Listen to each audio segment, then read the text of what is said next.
Gaza में जंग रुक चुकी है और इजरायली सेना अब धीरे धीरे गाजा से निकलकर वेस्ट बैंक की तरफ बढ़ रही है। हालांकि गाजा के भीतर हमास का सफाया तो नहीं हो पाया, लेकिन उल्टा नेतन्याहू अपने घर में ही बैकफुट पर आ गए। लेकिन यहाँ गौर करने वाली बात यह है कि गाजा युद्ध के दौरान वेस्ट बैंक के भीतर फिलिस्तीनी प्रतिरोधी लड़ाके लगातार आईडीएफ को दहला रहे थे, लेकिन गाजा युद्ध रुकने के बावजूद अब वेस्ट बैंक में जंग छिड़ चुकी है।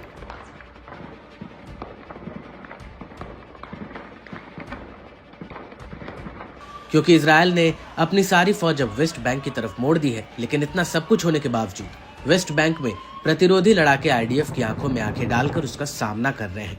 दरअसल वेस्ट बैंक में इजरायल ने ऑपरेशन आयरन वॉल शुरू किया है, जिससे वो अपने सेटलर्स को हमास से बचा सके। लेकिन कहीं ऐसा ना हो इजरायल का ये दाव कहीं उसे उल्टा ही ना पड़ जाए। दरअसल अल-कुद्स ब्रिगेड की जेनिन बटालियन का कहना है कि उसकी बुर्किन यूनिट की आईडीएफ के साथ तगड़ी भिड़ंत हुई है। अल-कुद्स के लड़ाकों ने आईडीएफ और उसके वाहनों पर भारी गोलीबारी और विस्फोटक दागे हैं।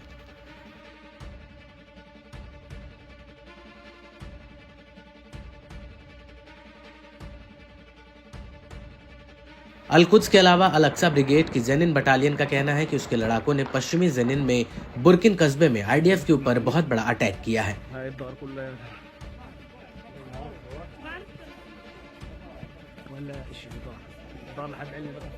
वहीं स्थानीय मीडिया का कहना है कि प्रतिरोधी लड़ाकों ने जेनिन के भीतर आईडीएफ के बुलडोजर को बम लगाकर उड़ा दिया है। इस हमले के प्रत्यक्षदर्शियों का कहना है कि आईडीएफ की स्पेशल फोर्स इलाके में घुसी थी और उसने एक घर को घेर लिया और लाउड स्पीकर से घर के लोगों से तुरंत घर खाली करने के लिए कहा, और इसके बाद आईडीएफ के कई ड्रोन्स ने यहां मिसाइलें भी दागी।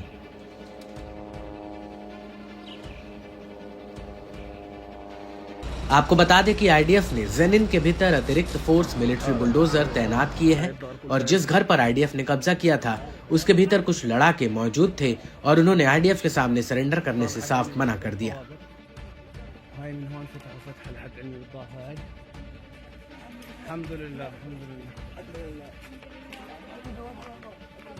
मीडिया रिपोर्ट्स के मुताबिक जेनिन में दामज इलाके में इजरायल के एक ड्रोन ने बमबारी की है। इस सब के बीच आपको ये भी बता दें कि जेनिन के अलावा आईडीएफ ने वेस्ट बैंक के नबलस के फार कालील और रामल्ला के पास माजरा और तुरमुस आया और उत्तरी रामल्ला में कई हमले किए हैं।